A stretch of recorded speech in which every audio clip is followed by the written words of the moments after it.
देखिए, आपके अधिकार में सिर्फ इतना है कि आप अपने भागवत जी की कथा करा के आप 21 पीढ़ी तार सकते हैं। अपने पिता की 21 पीढ़ी अपनी, और अपनी माता की 7 पीढ़ी, और अपने पिता की 7 पीढ़ी, और 7 पीढ़ी अपनी पत्नी की। पर आप स्वर्ग में स्थित रह पाएंगे इसकी निश्चितता नहीं है। क्यों?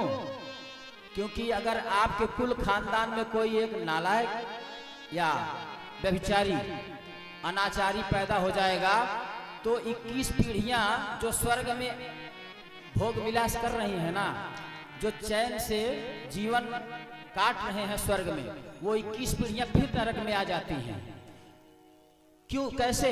आपने तो पुण्य किया था, आपने तो यज्ञ किया था, आपने तो कथा कराई थी, फिर आप तो भगवान के सच्चे दुलारे लाडले भक्त थे, फिर 21 पीढ़ियां नरक में कैसे आ गई और आप भी नरक में आ गए? ऐसे कि आपका पुत्र, अगर अपने कुल खानदान में कोई अनाचारी पुत्र पैदा हो जाता है तो 21 पीढ़ियां जो स्वर्ग में है ना, उनको भी नरक में ढकेल देता है। इसलिए प्रयास करके अपने घर में कोई एक बालक भगवान का भक्त, माता रानी का भक्त पालना चाहिए। लोग पशु पालते हैं ना, गैया भैंसिया बकरिया पालती हैं ना, तो महाराज एक पुत्र या कोई माता हो, कोई बहू हो, कोई बेटी हो, उसको पालना चाहिए।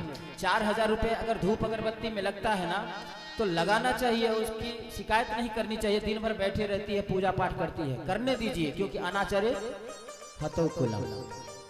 जिस कुल में कोई अनाचारी पुत्र पैदा हो जाए, कोई माता बहन पैदा हो जाए, तो 21 पीढ़ियां जो स्वर्ग में है, भोग कर रही हैं पितृलोक में, जो दूध मलाई राबड़ी की छाछ रबड़ी घोट रहे हैं ना, वो भी नरक में आ जाते हैं।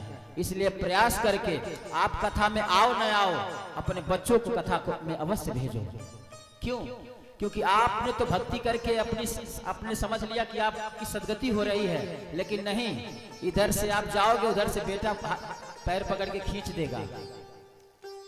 इसलिए प्रयास करके अपने बालकों में, अपनी बालिकाओं में, माता बहुओं में संस्कार देना चाहिए। कितने लोग आए इस धराधाम पर और कितने लोग चले गए, और कितने लोग आएंगे वो भी चले जाएंगे, पर किसी का नाम लेने वाला कोई नहीं।